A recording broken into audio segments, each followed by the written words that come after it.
नमस्कार, मैं हूं संजय शर्मा। आप देख रहे हैं 4 PM न्यूज नेटवर्क। अपने जमाने का बड़ा चर्चित गाना होगा, मुझे यकीन है आपने सुना होगा। रामचंद्र कह गए सिया से, ऐसा कलयुग आएगा, हंस चुगेगा दाना, कौवा मोती खाएगा। और आज के दौर में वास्तव में कौवा मोती खा रहे हैं। कैसे खा रहे हैं मैं आपको बताता हूं। प्रधानमंत्री महाराष्ट्र आते हैं और कहते हैं ये मोदी की गारंटी है, एक भी भ्रष्टाचारी जेल के बाहर नहीं रहेगा। ये जो 70,000 करोड़ के आरोपी हैं, ये जेल की सीख के पीछे होंगे। इशारा था पवार साहब की तरफ, अजीत पवार की तरफ। 24 घंटे नहीं बीते कि जेल की कुर्सी की जगह वो महाराष्ट्र के डिप्टी सीएम बन गए। एक बड़ी सी वॉशिंग मशीन रख दी गई है जिसका नाम लिखा है Bharatiya Janata party washing machine. आपको उस मशीन के अंदर डुबकी लगानी है, निकल के आएंगे तो एकदम नीट एंड क्लीन चमकते हुए। एक साहब थे, नेता थे। भारतीय जनता पार्टी ने उनके घोटालों की, उनके करप्शन की किताब निकाल डाली। वो वॉशिंग मशीन में कूद गए, और कूद गए तो वो असम के मुख्यमंत्री बन गए। एक लंबी फेहरिस्त है, अगर मैं गिनाने बैठूंगा तो घंटों लग जाएंगे। लेकिन फिर एक और बात होती है। 100 करोड़ की रिश्वत शराब नीति में ली गई। डोभाल जैसे आदमी जिनके लिए कहा जाता है वो समुद्र से सुई निकाल लाएंगे, वो 100 करोड़ कहाँ आए, किधर गए, आज तक नहीं पता, चवन्नी नहीं मिली। 100 करोड़ छोटी मोटी रकम नहीं है। वो हैदराबाद से चली, वो दिल्ली आई, दिल्ली से गोवा इलेक्शन में पहुंच गई, लेकिन रकम के 100 रुपए भी नहीं मिले। ईडी सीबीआई हजारों जगह छापे, रकम के रुपए नहीं मिले। लेकिन ईडी तो साहब की पक्की कार्यकर्ता है, उसको अरविंद केजरीवाल को जेल भेजना था तो भेज दिया। लेकिन उसके बाद आए सर्वे ने हवा खराब कर दी।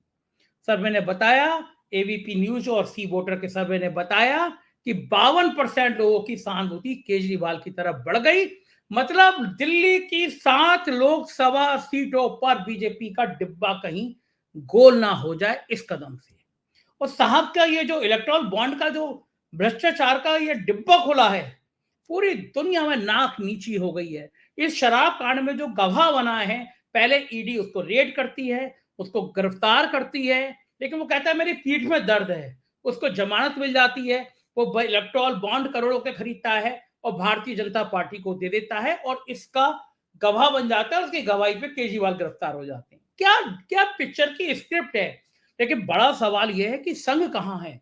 जो राजनीतिक शुचिता की बात करता था, वो कहता था कि समाज में ईमानदारी आएगी, हम ईमानदारी का वातावरण करेंगे, वो आरएसएस कहां है। वो प्रधानमंत्री, वो साहेब जो कहते थे ना खाऊंगा ना खाने दूंगा, संसद की चौखट को चूमते थे और कहते थे ये मेरा पवित्र मंदिर है।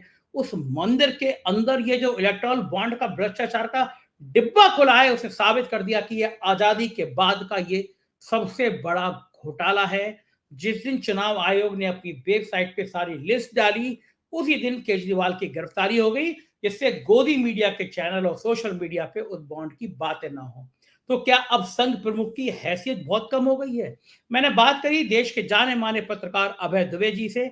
तमाम टीवी चैनलों पे आप उनको देखते रहते हैं, कई किताबें लिखी हैं, बहुत बड़े पत्रकार हैं, दुनिया सम्मान करती है। उनका कहना है कि संघ प्रमुख की हालत तो अब अमित शाह से भी नीचे पहुंच गई है। संघ को इतना पैसा मिल गया है कि संघ अब नरेंद्र मोदी के सामने नतमस्तक है, और संघ प्रमुख यानी मोहन भागवत की हैसियत अमित शाह से भी नीचे हो गई है। क्या क्या बातें की गई हैं आज उनसे, बहुत शानदार बातचीत हुई है। सुनिएगा पूरा वीडियो जरूर। उससे पहले चैनल को ज्वाइन कीजिएगा, सब्सक्राइब करिएगा। चलते हैं अभय दुबे जी के पास।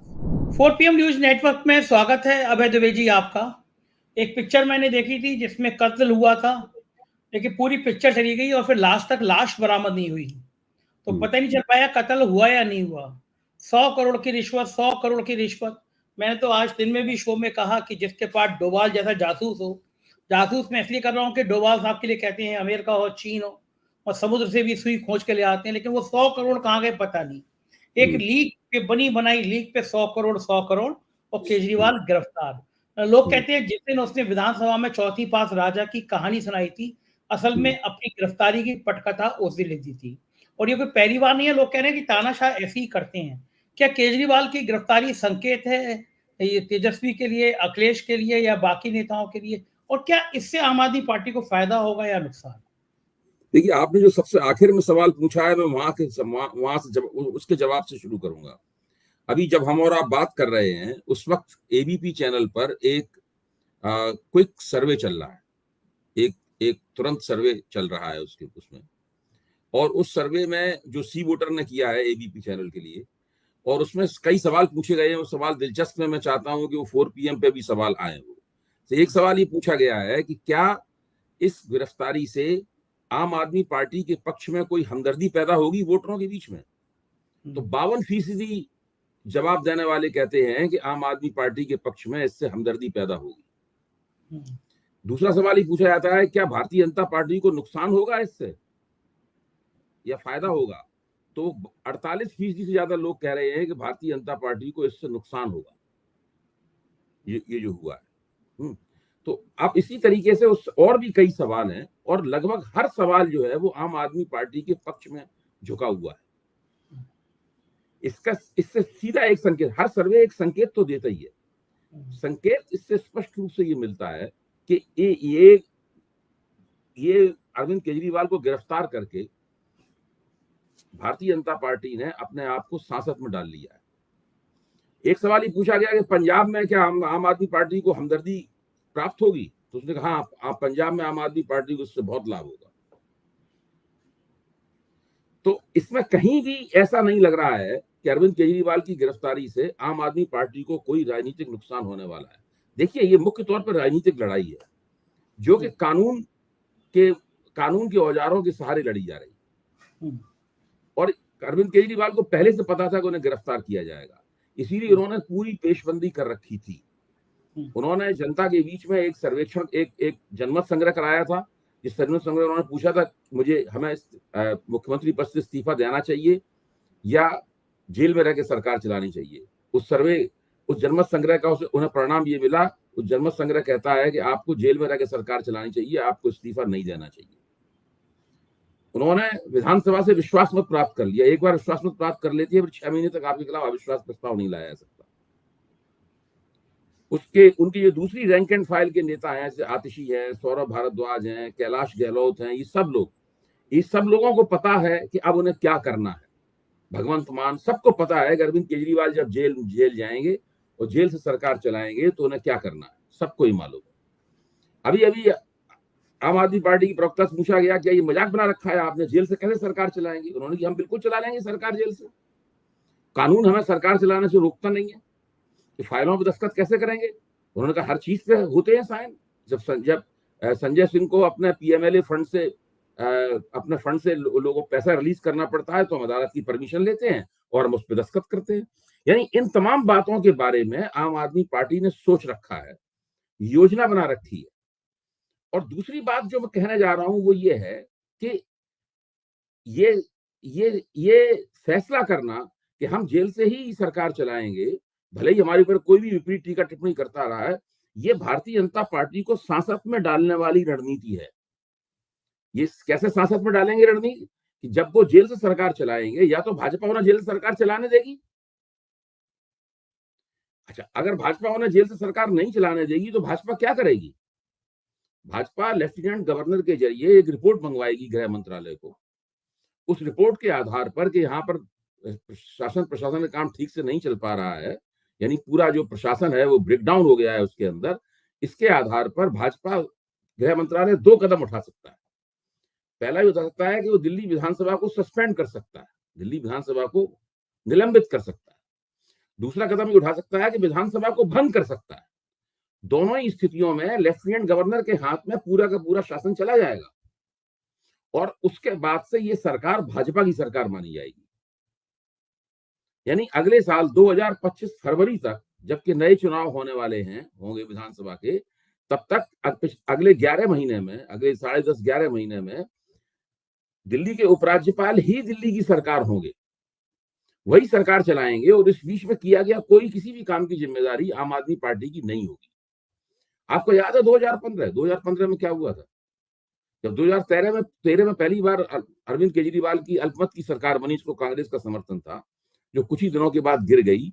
उसके बाद में जो विधानसभा थी उसको सस्पेंडेड एनिमेशन में डाल दिया गया। यानी वो विधानसभा थी लेकिन निलंबित थी, और उपराज्यपाल के जरिए भाजपा के हाथ में शासन आ गया।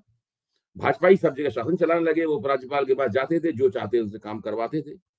दिल्ली की जनता में ये फैल गया धीरे धीरे कि भारतीय जनता पार्टी ही शासन चला रही। इसका पूरा फायदा अरविंद केजरीवाल को मिला।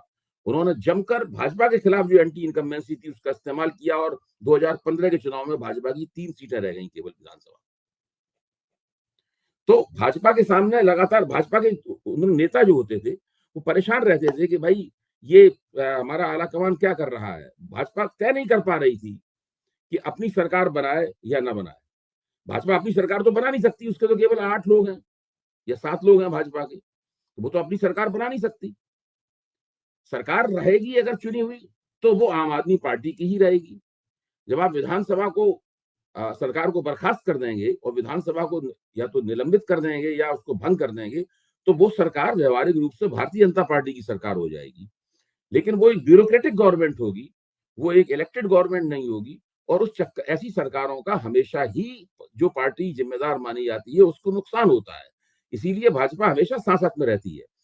जैसे ही अरविंद केजरीवाल जेल से सरकार चलाना शुरू करेंगे, गेंद भाजपा के पाले में चली जाएगी और फिर भारतीय जनता पार्टी की दुविधा शुरू होगी, वही दुविधा जिसने 2015 में भारतीय जनता पार्टी की राजनीतिक प्राण ले लिए थे। देखिए, ये आपने गिरफ्तारी कर ली, आप लगातार कह रहे हैं जो भ्रष्ट है वो जेल जाएगा, ये सब आप बोल रहे हैं, आपके प्रवक्ता लोग बोल रहे हैं, ये सब बहुत आसान बात। कठिन बात तो अब शुरू होने वाली है, जिसकी तैयारी आम आदमी पार्टी ने पहले से करके रख छोड़ी थी। क्या आप समझते हैं आम आदमी पार्टी को नहीं पता था कि अरविंद केजरीवाल गिरफ्तार किए जाएंगे? बिल्कुल पता था। गिरफ्तार करके यहाँ पे लाया गया हैदराबाद से, उसी वक्त तय हो गया था कि अब इस गिरफ्तारी के बाद अगला नंबर ईडी जो है वो अरविंद केजरीवाल का लगाएगी। ठीक बात है, बिल्कुल बात। ये सब ये आम आदमी पार्टी जो कुछ कर रही है वो सब एक पहले से तयशुदा योजना के मुताबिक है। लेकिन एक बात और भी है, इसमें एक पेच ये फंस रहा है कि अब सुप्रीम कोर्ट में वो चीफ जस्टिस नहीं है जिनको बाद में राज्यसभा भेजने की तैयारी कर ली जाए, मतलब अपने मन मुताबिक फैसले कर लिए जाए। मैंने आज ये पॉइंट अपने अधिवक्ता हैं मोहम्मद हैदर उनसे पूछा, तो बोले किस आधार पे आप राष्ट्रपति शासन लगा सकते हैं? संविधान में ऐसी कोई व्यवस्था नहीं है कि जेल में रह के मुख्यमंत्री सरकार नहीं चला सकता। एक फाइल जाएगी, अनुमति से साइन करेगा, या फिर अगर ये स्थिति बनने को होगी तो वो किसी को भी मुख्यमंत्री बना देगा। तो इतना आसान नहीं है, कोई ऐसी व्यवस्था नहीं है संविधान की जो दिल्ली में भंग हो रही हो। बल्कि दिल्ली के मेरी टीम के लोग हैं, शाइन वगैरह रिपोर्टर, उन्होंने सर्वे किया तो जनता तो केजरीवाल के पक्ष में नजर आ रही है। वही मैं कह रहा हूँ, 52% लोग ये वोटर का सर्वे भी यही कह रहा है। यही कह रहा है। तो अब तो ये एक जिंदा सांप लटका लिया भारतीय जनता पार्टी ने अपने गले में। और अरविंद केजरीवाल की तो लॉटरी मुझे निकलती हुई लग रही है। 7 लोकसभाएं हैं दिल्ली के अंदर। अभय जी, अगर ये सहानुभूति का रेशियो ये बढ़ गया, जैसे आप कई बार बात करते हैं कि वो 15% वोटर होता है जो बिल्कुल न्यूट्रल होता है, तय करता है, उन 15% लोगों के मन में भी ये बात तो जा ही रही होगी ना, ये तो गुंडागर्दी है। एक मुख्यमंत्री झारखंड का जेल में, दूसरा मुख्यमंत्री जेल में, और आपके सारे भ्रष्टाचारी भारतीय जनता पार्टी की वॉशिंग मशीन में। आप महाराष्ट्र में कह रहे हो ये मोदी की गारंटी है, 24 घंटे बाद 70,000 करोड़ के आरोपी को डिप्टी सीएम बना दे रहे हो।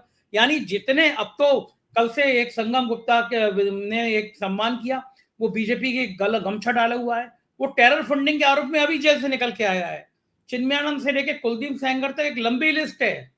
और उसके बाद में आपके भ्रष्टाचारी गले में, और जो विरोध कर रहा है चुने हुए मुख्यमंत्री जेल में। तो वो जो 15% वोटर जिसकी आप जिक्र करते हैं, क्या उसके मन में ये बात चली जाएगी और गई तो उसके क्या खतरनाक नतीजे हो सकते हैं? देखिए, वो 15% वोटर दिल्ली का जो विधानसभा के संदर्भ में वोटर है, वो तो पहले से ही आम आदमी पार्टी की तरफ झुका हुआ है। अब वो लोकसभा चुनाव में भी आम आदमी पार्टी की तरफ झुक सकता है, यानी आम आदमी पार्टी का कांग्रेस से जो गठजोड़ है उसके पक्ष में झुक सकता है। इस घटना ने वो स्थिति पैदा कर दी। अब मैं आपको एक और बात कहूंगा, ईडी इस वक्त पीएमएलए कोर्ट में जो राउज एवेन्यू पे है 10 दिन का रिमांड मांग रही है। अभी तक फैसला नहीं आया अदालत का। नहीं, रिमांड हो गया 10 दिन का रिमांड दे दिया गया। नहीं, अभी रिमांड हो गया। अच्छा, हो सकता है 1-2 मिनट पहले फैसला हुआ होगा। 10 दिन उसमें रिमांड देने में उसने तर्क ये दिया था कि हमें अभी बहुत सा काम करना है, हमें अभी मनी ट्रेल पता लगानी है। अच्छा, यही तर्क 1 साल से मनीष सिसोदिया के लिए दिया जा रहा है कि मनी ट्रेल का पता लगाना है। मनी ट्रेल का आज तक पता नहीं लगा। जो पीएमएलए के प्रावधान है उसमें केंद्रीय प्रावधान है, सबसे बुनियादी प्रावधान है कि मनी ट्रेल होनी चाहिए। अगर मनी ट्रेल नहीं है तो पीएमएलए ठीक से लागू नहीं होता। अच्छा, अब मनी ट्रेल का आप कैसे पता लगाएंगे? एक मनी ट्रेल तो आम आदमी पार्टी के लोग बता रहे हैं, वो मैं आपको बता देता हूँ। आम आदमी पार्टी वालों ने खुद ही एक मनी ट्रेल बताई है। एक कंपनी है अरविंद फार्मा। हाँ, उसके डायरेक्टर है शरद रेड्डी। अच्छा, उन्होंने वो उनको ईडी ने उनके ऊपर छापा मारा यही शराब घोटाले के दौरान। उन्होंने गिरफ्तारी हुई उनकी, और वो उन्होंने सरकारी गवाह बनने के लिए तैयार हो गए, तो केवल बैक पेन, उनकी पीठ में दर्द है, इस आधार पे उन्हें जमानत मिल गई। पीएमएलए में बैक पेन होने के आधार पे उनको जमानत मिल गई। उसके बाद उन्होंने इलेक्टोरल बॉन्ड खरीदने शुरू किए, और बड़े पैमाने पर electoral bond Bharatiya Janata party को दिए गए। जैसे ही भारतीय जनता पार्टी के खाते में वो इलेक्टोरल बॉन्ड आए, वैसे ही उनको उस मामले से बाहर निकाल दिया गया, और वो सरकारी गवाह बन गए।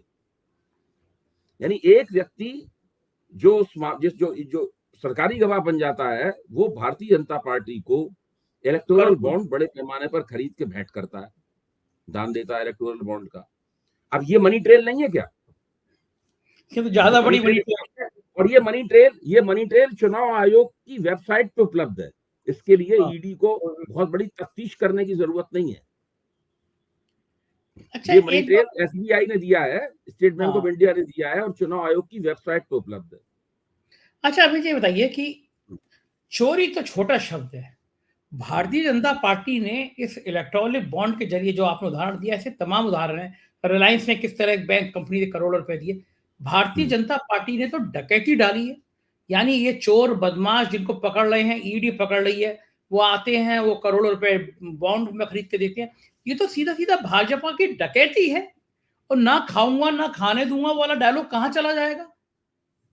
देखिए, वो डायलॉग तो एक तरह से भारतीय जनता पार्टी खुद भी भूल चुकी है, जितना सब कुछ हो रहा है। देखिए, आम आदमी पार्टी ने एक और चैलेंज फेंका था ईडी के सामने। वो ये था कि आप अरविंद केजरीवाल से जो सवाल खानी करना चाहते हैं, तो पूछताछ करना चाहते हैं, आप ऑनलाइन कीजिए। हाँ। और सारी पूछताछ को आप पब्लिक डोमेन में डाल दीजिए, ताकि पब्लिक देखे कि आप किस तरह की पूछताछ करते हैं। पूछताछ करने वाले हैं। हाँ, वो पूछताछ कितनी वाहियात होती है, बेकार किस्म की पूछताछ होती है, वो सामने आ जाती। तो ये बिल्कुल, ये जो उन्होंने किया है, ठीक है, उन्होंने अरविंद केजरीवाल गिरफ्तार कर लिया है, सत्ता इस वक्त उनके पास है, केंद्रीय एजेंसियां उनके पास हैं, वो जो चाहे वो कर सकते हैं। लेकिन मैं ये मानता हूं कि राजनीतिक रूप से इसका भारतीय जनता पार्टी को काफी नुकसान होने वाला है, और वो नुकसान केवल विधानसभा चुनाव में नहीं होगा, वो नुकसान लोकसभा चुनाव में भी होगा। अबे जी, संघ कहां चला गया जो राजनीतिक शुचिता, ईमानदारी, भ्रष्टाचार, ये जो सपने दिखाते थे, बड़ी बड़ी आइडियल बातें करते थे, लंबा तिलक लगाते थे, धोती कुर्ता झकास पहन के आते थे, क्या उस संघ को अब ये बहती हुई भ्रष्टाचार की गंगा दिखाई नहीं दे रही है? एक देखिए, सत्ता राष्ट्रीय स्वयंसेवक संघ ने नरेंद्र मोदी की ताबेदारी स्वीकार कर ली है। राष्ट्रीय स्वयंसेवक संघ ने नरेंद्र मोदी की ताबेदारी स्वीकार कर ली है, और जिस वक्त दत्तात्रेय होसबोले ने इलेक्टोरल बॉन्ड्स का बचाव किया, उसी वक्त ये चीज और भी ज्यादा स्पष्ट हो गई।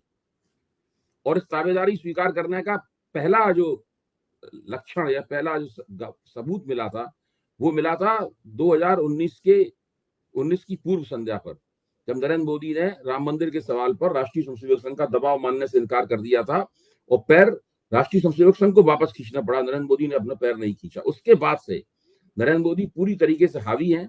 जो राम मंदिर की प्राण प्रतिष्ठा हुई है, उसमें भी आप देख सकते हैं उसको पूरी तरीके से, कि वहां पे कौन हावी है, कौन नंबर 1 है। इस वक्त राष्ट्रीय स्वयंसेवक के सरसंचालक नंबर 1 नहीं है, नंबर 1 नरेंद्र मोदी।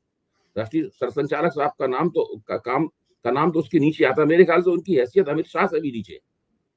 अरे बाप रे बाप, आपका कहना है मतलब यह कि सरसंचालक की हैसियत, मोहन भागवत की हैसियत अब अमित शाह से भी नीचे, अमित शाह से बिल्कुल पहुंच गई है। अमित या शाह से बड़ी भी खुशी नीचे। की बात कह रहे हैं। और मैं इसलिए मैं महसूस कर रहा हूँ, कल मैं अमेठी गया, और अमेठी में मैं सामान ऐसे ही, मैं तो कहीं पे भी जाता हूँ, उतरता हूँ और लोगों से बात करना शुरू कर देता हूँ। तो मैं वहीं रोडवेज पे उतर गया, मैं कहा देखूं रोडवेज पे लोग मिलते हैं, बस स्टैंड पे था, तो मैं बात कर रहा था अभय जी, तो मुझे एक सज्जन मिले। संघ में शिविर होता है, प्रथम वर्ष शिविर, द्वितीय वर्ष, तृतीय वर्ष। तो जो तृतीय वर्ष के कहते हैं शायद उसको, जो कर आता है वो बड़ा बहुत बड़ा आदमी माना जाता है, मतलब डॉक्टरेट माना जाता है। संघ उसको बड़ा सम्मान की दृष्टि से देखता है कि 3 वर्ष का हमारा प्रशिक्षण करके आया है, मतलब ये पक्का ज़िंदगी भर कर्मठ रहेगा। वहाँ एक सज्जन मिले मुझे, मैंने उनसे पूछा कि कौन, स्मृति ईरानी या राहुल गांधी? बोले स्मृति ईरानी को हराना चाहिए। वो बोले मैं 3 साल का संघ का प्रशिक्षित ट्रेनिंग करके आया हूँ। मैं कहा हैरान। तो बोले कि ये कोई वो थोड़ी ना, घमंड, अहंकार। संघ हमें ये शिक्षा देता है कि हमें जहां मन हो हमारा वहां जाना चाहिए। इसका मतलब संघ के कार्यकर्ताओं में जो भाजपा के नेताओं के अंदर बेचैनी है अपने शीर्ष को लेकर, उनके अहंकार को लेकर, उनकी तानाशाही को लेकर, वो बात अब नीचे तक जा रही है। और अगर बात नीचे तक चली गई तो इसके तो खतरनाक मतलब भी हो सकते हैं। इस संघ ने एक बार इंदिरा गांधी को भी समर्थन कर दिया था। नहीं नहीं, आप बिल्कुल ठीक कह रहे हैं। ये परिस्थिति देखिए, राष्ट्रीय स्वयंसेवक संघ को क्या लगता है, मैं बताऊं अंदर में उन्हें क्या लगता है। वो लोग नरेंद्र मोदी को पसंद नहीं करते, पहली बात तो ये। वो नरेंद्र मोदी को प्रधानमंत्री पद का उम्मीदवार बनाने के भी खिलाफ थे। उन्होंने नितिन गडकरी को और राजनाथ सिंह जी को ये एजेंडा दिया था कि इनको नहीं बनना है, लेकिन फिर भी नरेंद्र मोदी बन गए। वो अलग, वो इतिहास की बात है, उसको मैं यहाँ नहीं दोहराऊंगा। वो नरेंद्र मोदी को पसंद नहीं करते, लेकिन धीरे धीरे स्थिति ऐसी कुछ बन गई है जिससे उन सबको लगने लगा है कि नरेंद्र मोदी को गिराने से या उनके खिलाफ कुछ करने से सबको नुकसान होगा। और राष्ट्रीय स्वयंसेवक संघ को जो सत्ता का लाभ प्राप्त हो रहा है, देखिए संघ को सत्ता का बहुत लाभ प्राप्त हुआ है पिछले 10 साल। हाँ, संघ के कार्यालय बन एक गए। जमाना था जब मैं संघ के विभिन्न संगठनों के दफ्तर में जाता था, तो वहां बहुत ही सादा तरीके से लोग रहते थे। एक बिस्कुट खा लेते थे ग्लूकोज वाला, एक कप चाय पी लेते थे साधारण किस्म की, और बिल्कुल बहुत ही सादा अबे जीवन था उनका। अबे जी अबे आज जी अबे परिस्थिति जी पूरी तरीके अबे से जी बदल गई है। अबे जी, एक मिनट को मैं रोकूंगा आपको। मैंने संघ में काम किया है, तो घर छोड़ के वो उनके कार्यालय में रहा हूँ। तो हमको हम्म, सिखाया जाता था कि भाई एक टाइम का भोजन किसी के घर पे जाके करना है। इतने पैसे संघ नहीं देता था अपने प्रचार को कि वो खुद हम्म, बनाए। घर पे जाकर ये टूटी सी राजदूत मोटरसाइकिल होती थी, बेचारों के पास कुर्ते पजामे भी 3-4 जोड़े दिए जाते थे। अब तो मैं देखता हूँ कि संघ के प्रचारकों के गले में सोने की चैन होती है। संघ हम्म, के विभाग संगठन मंत्री होते हैं जो, वो करोड़ों अरबों की डील करते हैं। उत्तर प्रदेश में लड़ाई हो गई थी सुनील बंसल की और योगी आदित्यनाथ की। सुनील बंसल जी संघ से ही आए थे, रामलाल जी संघ से गए थे। लेकिन राम मोहन माधव कश्मीर में सतपाल मलिक ने खुलासा किया था कि अंबानी की 300 करोड़ की डील करने के लिए ये सुबह सुबह बिना मुंह धोए भाग के चले आए। तो वो संघ के ही प्रचारक थे। तो अब संघ तो 300 करोड़ की डील करने लगा है। ये बात आप हम्म। ठीक कह रहे हैं। तो क्या यही अब कारण है आप डरने देखिए का? कि मतलब एक उनका संस्कार भारती एक संगठन है। तो मैं हाँ, संस्कार भारती के दफ्तर में उस जमाने में एक बार गया था किसी से मिलने के लिए। एक सज्जन हाँ, मुझे ले गए थे मिलाने के लिए। तो मैंने देखा कि वो बहुत मामूली सा दफ्तर था, जिसमें बस कई बार कामकाजी किस्म की सुविधाएं थी। लेकिन अब तो आईटीओ पे संस्कार भारती का बहुत शानदार दफ्तर है, जिसके अंदर सब कुछ है, मतलब जो है बिल्कुल अत्याधुनिक। तो संघ के अंदर बड़े पैमाने पर पूंजी का प्रवाह उनके संगठन में हुआ है। उन्होंने अपना बहुत सब कुछ बदला है, और बिल्कुल उन्हें पता लग गया है कि सत्ता का सुख क्या होता है। इसीलिए सब लोग नरेंद्र मोदी की तरफ टकटकी मान के देखते रहते हैं कि कब वहां से सत्ता के लाभ गिरेंगे। ये स्थिति है। तो अब संघ वैसा संघ नहीं रह गया है। अब भारतीय जनता पार्टी ही संघ का सबसे प्रमुख संगठन हो गया है। वो राष्ट्रीय स्वयंसेवक संघ चलाती है, वो नियंत्रित करती है, और उसके नेता नरेंद्र मोदी, वो नरेंद्र मोदी की ये मुट्ठी में। ये जो नीचे के स्तर तक जो संघ के कार्यकर्ता हैं या भारतीय जनता पार्टी के नेता हैं, वो जो देखते हैं कि हमारे शीर्ष पे एक ऐसा व्यक्ति आ गया है जो अब सारे कांग्रेसियों, बल्कि आज की डिबेट में गुजरात से राजेश ठाकर सीनियर जर्नलिस्ट हैं, वो बता रहे थे गुजरात में वहां पर्चे लगा रहे हैं बीजेपी के संघ के लोग कि भारतीय जनता पार्टी के नेताओं को 33% आरक्षण तो रिजर्व कर दो, क्योंकि सब कांग्रेस ही आके भाजपा के मुख्यमंत्री बन जा रहे हैं। सारे कांग्रेस ही आके नेता बन जा रहे हैं। तो अब भाजपा संघ के लोग मांग रहे हैं कि 33% रिजर्वेशन बीजेपी के कार्यकर्ताओं का कर दिया जाए पार्टी में, क्योंकि कांग्रेस के ही लोग आके कहीं मुख्यमंत्री बन रहे उनको हैं उनको कहीं। उनको उत्तर पूर्व दिखता है ना। उत्तर पूर्व में जितने भी सत्ता के पद है, सारे के सारे कांग्रेस से आए लोगों के पास हैं। हाँ, हाँ। अगर वही थीसिस उत्तर पूर्व के इधर लागू होनी शुरू हुई, तो फिर भाजपा के लोगों के लिए क्या बचेगा? जो संघ ठीक से बात। भाजपा में गए हैं उनके लिए कुछ भी नहीं बचेगा। इसीलिए वो 33% आरक्षण की बात हो रही होगी। डर है ना, वो तो उनको देखता है ना कि असम के मुख्यमंत्री के लिए पहले बीजेपी भ्रष्टाचार की किताब जारी करती थी, अब आ गए भाजपा में तो मुख्यमंत्री बन गए। अब इतनी ज्ञान की बातें करते हैं। महाराष्ट्र में वो देख रहे हैं, देवेंद्र फडणवीस बेचारे सपने ताकते रह गए और भ्रष्टाचार 70,000 करोड़ का अरे आदमी। भाई, छगन भुजबल के खिलाफ बताते वो क्या कहते हैं कि फाइल खो गई है। फाइल खो गई है। हाँ, फाइल खो गई है। अजित पवार और इन लोगों के खिलाफ तो भारतीय जनता पार्टी वाले एक बैलगाड़ी में दस्तावेज भर के ले गए थे उनके खिलाफ। हाँ, हाँ।